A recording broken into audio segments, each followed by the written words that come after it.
السلام عليكم ورحمة الله، ورجعت لكم فيديو جديد عن لعبة كلاش اوف كلانس. النهاردة الحلقة التانية من احتراف الملكة الماشية. الحلقة اللي فاتت اتعلمنا ازاي نحافظ على الملكة الماشية لنهاية الهجمة باستخدام الهيلر والسبلات اللي معانا. والنهاردة هنتعلم مع بعض ازاي نستغل الملكة بتاعتنا بشكل مثالي علشان نساهم في مسح الخصوم اللي قدامنا، ونقدر ننجح الاستراتيجية اللي معانا النهاردة بكل سهولة. بس اهم حاجه ما تنساش انك تصلي على سيدنا محمد عليه افضل الصلاه والسلام، وتذكر الله فلا بذكر الله تطمئن القلوب. كمان تشترك في القناه وتفعل زر الجرس وعلشان يوصلك كل جديد. ويلا بينا على الفيديو. الاستراتيجيه اللي احنا هنتعامل بيها مع الملكه النهارده ونحاول ان احنا نمسح بيها الخصم ولا يقف قدامنا اي خصم، هي الاستراتيجيه دي. زي ما انتم شايفين عباره عن 2 ارشر عادي زياده بس عشان اكمل الجيش بتاعي، واتنين مفجرين اسوار، 3 من البالونات، وخمسة هيلر، 2 بيبي دراجون، 12 ماينر و13 هوب. السبيلات بتاعتك بتبقى عبارة عن تعويذة سم عشان لو طلع عليك دعم، واتنين سبيل شفا، 2 سبيل ريج، واتنين سبيل من التجميد.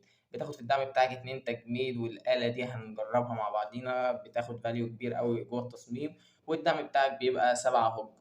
بس الأول كده خلينا قبل ما نهجم مع بعض أعرض لكم هجمة كنت هاجمها قبل كده بالملكة الماشية ونطبق عليها اللي احنا هنعمله النهاردة. طيب يا شباب، ادي التصميم اللي انا هجمت عليه. اول حاجة انتوا شايفينه اهو، التصميم ماكس، ما فيهوش اي حاجه مش ماكس. حتى تقريبا الملوك بتاع التصميم بس هي الملكه اللي ما كانتش موجوده كان بيرقيها تقريبا، والامر بتاعه ما كانش ماكس. هو بس الملوك اللي مش ماكس، لكن تقريبا اي حاجه تانية في التصميم كانت ماكس، حتى الجدران بتاعته. طيب احنا كل اللي بنعمله في الهجمه دي ان احنا بنحاول ناخد بالملكه الماشيه اكبر قدر ممكن من الدفاعات، اللي هي عباره عن المدفعيه، وبتحاول تاخد معاها مثلا واحد من الانفرنوات، والملكه في طريقك. لو خدت حاجه من دول يبقى انت كده عملت صح مع التصميم ده وتقدر تهزمه بكل سهوله.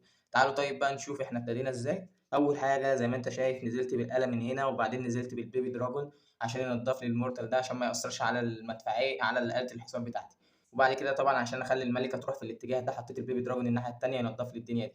تمام. ليه انا عايز الملكه تخش لي تنضف لي الجزء ده كده، وتخش لي ناحيه المدفعيه تدمرها عشان ما يبقاليش دفاعات تقيله او تاثر على الهجوم. زي ما انت شايف الآلة هنا هتقوم بشغلها وتاخد لي برج النار المفرد ده. زي ما انت شايف اهو ادي الملكة. طبعا ضفت لها الجزء ده. شوف بحاول انزل بقى البالونات اللي معايا على اساس ان لو في افخاخ تطلع عليها واقدر احافظ على الملكة والهيارات بتاعتي بكل سهولة. ما تستعجلش في انك تنزل الغضب بتاعك على اساس ان انت هتحتاجه، يعني هتلاقي الضغط هيزيد على الملكة فهتحتاجه مرة واحدة. زي ما انت شايف نزلت بالمنفجر التاني. انا كان قصدي ان هو يفتح لي السور من هنا بس هو فتحه لي من هنا، بس عادي يعني، طبعا ده طبيعي في الملكه. طبعا نزلت واحده تجميل عشان احافظ على الغضب. طبعا الغضب دي انا لو كنت اتاخرت فيها كان هيبقى افضل، لان في مكانها هنا يعني حطيتها بدري. زي ما انت شايف ان هي بدات تجيب لي المدفعيه، وده اول هدف. لو كان موجود الملكه كانت لسه عايشه كانت هتيجي عشان تهجم عليها، فكنت هقدر ان انا امحيها بكل سهوله. زي ما انت شايف برضو الاله الناحيه التانيه قايمه بشغلها، قدرت امسح جزء كبير قوي من التصميم بكل سهوله. حطيت بالون هنا عشان لو في اي تسلا تطلع واقضي على المورتال ده من غير ما ياثر على الاله بتاعتي عشان تاخد لي الانفيرنو، وهي خدته. طبعا لقيت ان السرو ده بيضرب على الهيلر فحطيت الريج عشان تقضي عليه بسرعه. طيب والاله ابتدت تمسك فيه، بدات ان انا انزل الهوج. حسيت ان الاله قربت تفتح فبدات ان انا انزل الهوجات والماينر اللي معايا. وزي ما انت شايف الامر الغبي مشي ورا الملك، بس عادي قدرت ان انا اقدر ان انا احافظ على البنوك بتاعتي وامسح ان شاء الله. هو انا كده كده مسحت يا جدعان. زي ما انت شايف بقى حطيت الهيل التانية في المنتصف كده عشان اقدر احافظ على الهوج بتاعي. زي ما انت شايف يعني الهوج مع الملكه بياخدوا اكتريه التصميم، وطبعا جمدت المورتا عشان ضربته بتاثر على الهوج جامد، وشغلت خاصيه الامر على الجنود اللي موجوده، مع ان انا ما كنتش محتاجها دلوقتي بس عادي يعني. زي ما انت شايف قدرت ان انا امسح التصميم بكل سهوله. ما بقاليش اي حاجه في التصميم خالص غير البرج ده وادي المدفع ده، تبقى الدنيا خلصت. قبل ما نكمل كده انا عايز اقول لك بس عيوب الاستراتيجيه دي. عيوب الاستراتيجيه دي في الوقت بتاعها لازم يكون تنفيذك للاستراتيجيه سريع، لان حرفيا انا الوقت كان هيخلص من غير ما امسح. فهي دي المشكله الوحيده في الاستراتيجيه، ان لازم تنفيذك يبقى سريع. بس طبعا عشان تتعلم الملكه الماشيه واحده واحده وهتعرف تتقنها. انا في الاول كنت بغلط كتير وما كنتش بمسح. زي ما انت شايف قدرت ان انا امسحها بكل سهوله. وزي ما انت شايف خدت 17 كاس، وما مش كتير بس خدت الموارد اللي خلينا نهجم عليها. بص الموارد تقريبا مليون جولد، مليون من الاكسير، مليون اكسير، 10000 اكسير ظلام يعني. موارد ايه دلوقتي؟ كل اللي انا هعمله هدور على خصم مناسب واهجم معاكوا لايف. طيب يا شباب تعالوا نشوف التصميم ده بيقول ايه. زي ما انت شايف ادي التصميم اللي احنا هنهجم عليه، بس مش عارف البداية تبقى ازاي. تمام. بص طيب، احنا كل اللي هنعمله هننزل واحد بالون من هنا كده، وهننزل الآلة بتاعتنا وراه على طول. الآلة يا غبي، التليفون بيعلق. تمام. وبعدين هننزل الملكة بتاعتنا من هنا، وهننزل وراها الهيلرات، وهننزل دي هنا عشان تنضف لي الدنيا، وهفتح لها سور من هنا كده. سيب الآلة تعيش معاها فوق. طيب، اللي خلينا نفتح الآلة السور من هنا على أساس إن هي تخش لجوه تجيب لي الدنيا اللي جوه دي، وهي إن شاء الله هتخش. نجيب واحد من دول هنا كده بس عشان إيه، لو في أي فخاخ تطلع. ركز بس مع الملكة عشان لو في ضغط انسى الآلة التانية إن شاء الله خير. زي ما أنت شايف مفيش ضغط كبير لسه على الملكة، فأنا بقول الغضب يفضل موجود أحسن. زي ما أنت شايف هتبتدي تحط واحدة غلط طبعا، وهتحط واحدة من هنا. ماشي بعدل بس عادي يعني، عشان برضه تنجز. زي ما أنت شايف قدرت إن أنا أقضي. تمام، ممكن نحط مفجر السور التاني هنا.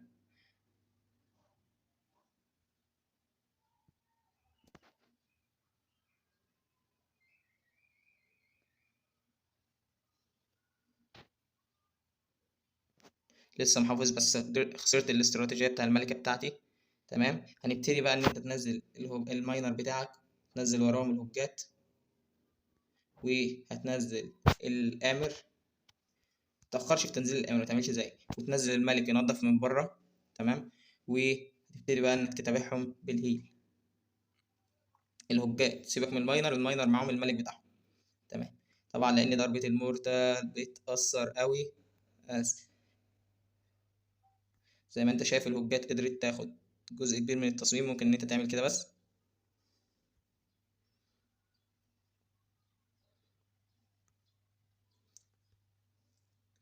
تنزل دي تنضف هنا كده، وتنزل دي تنضف كده وتنضف كده، واستعمل خاصية الملك بتاعنا عشان نخلص.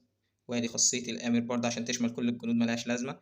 زي ما انت شايف كده، هي مشكلتك في الوقت بس مش أكتر. ده اللي بتكلم فيه. جبنا 97% وكان المسح مضمون 100% زي ما انت شايف. فاحنا هنهجم هجمة كمان عشان نأكد ان المسح يعني سهل انك تمسح بالاستراتيجية دي. اول حاجة ندوس تعزيز، بس المرة دي هندي الملكة بالظبط نص الوقت، مش هنديها اكتر من كده. تمام، عشان برضو نحل المشكلة بتاعة الوقت. هلاقي بس خصم مناسب وارجع له. 100 موارد كبيرة بس الخصم يستاهل كل خير. فاحنا هنعمل ايه بالظبط؟ هننزل بالقلم من هنا، وهننزل بالملكة من هنا، وهننزل بواحد بيبي دراجون كده، وهننزل بالهيلارات كده. تمام، وهنفتح لها السور ولا نستنى على السور؟ ممكن ننزل بواحدة بالون كده. تمام، نجهز الغضب على طول ولا نتقل؟ نتقل. تمام، نفتح لها السور من هنا. تمام،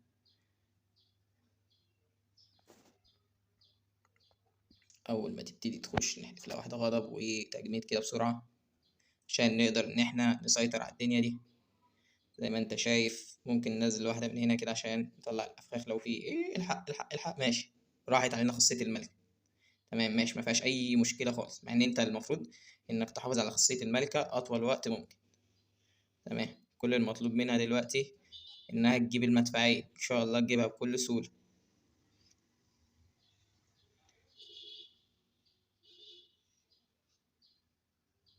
طيب، استنى عليهم حاجه بسيطه قوي، بعدين نبتدي ننزل بالماينر، الهوج، الامر بتاعنا، الملك. ننزل بيه من هنا مثلا ينضف لنا الدنيا دي. هنبتدي ان احنا نتابع الجنود. الملكه بتاعتنا خسرناها، نبتدي نرمي هنا واحده هيل، واحده تجميد كده بسرعه عشان نحافظ على الجنود، ونستنى الأمر الغبي ده يخش جوه معاهم. ممكن. يلا يا عم الآمر، انت غبي. طيب نزل بيبي دراجون تنضف كده، نزل دي من هنا. افتح ايه ده، نسيت نفجر السور التاني أصلا. تمام، زي ما انت شايف. وادي ممكن نفعل خاصية الآمر هنا كده، لو مفعلتش ماشي سهلة. يحدف هنا واحدة تجميد، وادي نشغل خاصية الملك، ونرمي دي هنا كده عشان ملهاش لازمة. زي ما انت شايف مسح مرة تانية بكل سهولة، بس برضو الوقت قدرنا نمسح التصميم بكل سهولة يا شباب، وقدرنا نطبق الاستراتيجية بتاعة الملكة الماشية الجزء التاني بكل سهولة. طيب كده يكون الفيديو النهارده خلص، اتمنى ان هو يكون عجبكم، واتمنى ان انت طبعا تعمل لايك وتشترك في القناه وتفعل زر الجرس لو الفيديو عجبك. كمان استنى الجزء التالت، لان الجزء التالت بقى هيبقى اجمد من ده بكتير ان شاء الله، واشوفكم الفيديو الجاي. سلام.